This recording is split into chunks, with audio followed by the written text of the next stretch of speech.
দরকার। আর তাছাড়াও অফিসের অনেক কাজ পেন্ডিং এ পড়ে আছে, সেই কাজ কমপ্লিট না করলে তো সমস্যায় পড়ে যাব। পায়েল, তুমি তো সবসময় বলতে থাকো আমি তোমায় কোথাও নিয়ে যাই না, সময় দেই না। আর আজ যখন আমি তোমাকে নিয়ে যেতে চাইছি তুমি বলছো শরীর খারাপ। বিষয়টা কি বলো তো? অদ্ভুত কথা বলছো তুমি। শরীর খারাপ লাগলে কি আর জোর করে ঘোরা যায়? মাথাটা আমার ব্যথা করছে।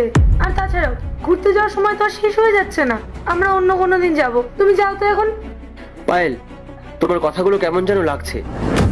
আমি তোমায় ভালোবেসে যেতে বলছি আর তুমি বারবার আমাকে একা যেতে বলছো। গাড়িতে কোনো সমস্যা আছে নাকি? হ্যাঁ, সমস্যা আছে বলে তো গাড়িটা ঠিক করাতে বলছি। তুমি কেন বুঝতে চাইছো না রাহুল? আমার শরীরটা ভালো নেই, মাথা ব্যথা করছে, আর তার মধ্যে অফিসেরও চাপ আছে। আর আমি কোনো রাগ করছি না, তুমি আজ যাও, আমি অন্য কোনো দিন যাব। আর দেখো, আকাশটাও কেমন মেঘলা হয়ে আসছে, মনে হয় বৃষ্টি আসবে। তুমি আজ যাও, যেদিন ওয়েদার ভালো থাকবে আমি সেদিন যাব। পায়েল, তুমি কি গাড়ির ব্রেক ফেল করে দিয়েছো?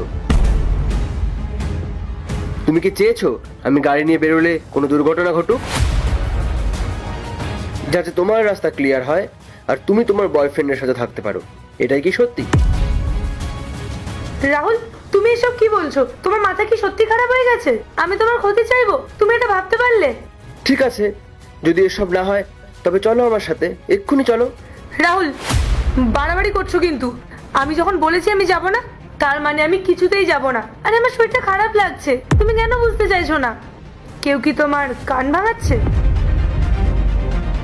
গোপাল ঠিকই বলেছিল, তুমি যদি নির্দোষ হতে তবে কিছুটা রাস্তা আমার সাথে যেতেই পারতে। তুমি আমায় সন্দেহ করার সুযোগ দিয়েছো। গোপাল সবই বলেছে, তুমি আমার গাড়ির ব্রেক ফেল করিয়েছো। আমি তোমায় বিশ্বাস করতেই চেয়েছিলাম, কিন্তু আজ সব পরিষ্কার হয়ে গেল। কি হলো? চুপ কেন? কিছু বলো।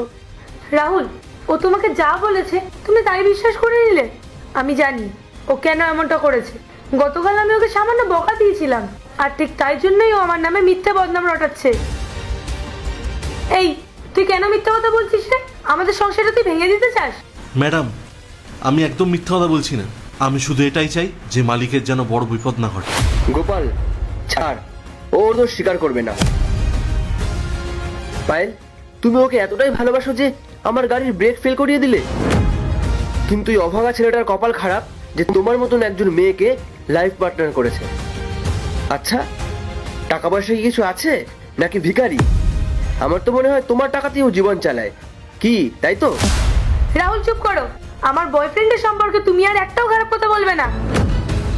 তুমি যদি আর একটাও বাজে কথা বলো না ওকে নিয়ে, তাহলে কিন্তু এর ফল খুব খারাপ হবে। বাহ, চমৎকার! এটাই তো আমি শুনতে চেয়েছিলাম। এতক্ষণে নিজের মুখে সবটা স্বীকার করে ফেললে।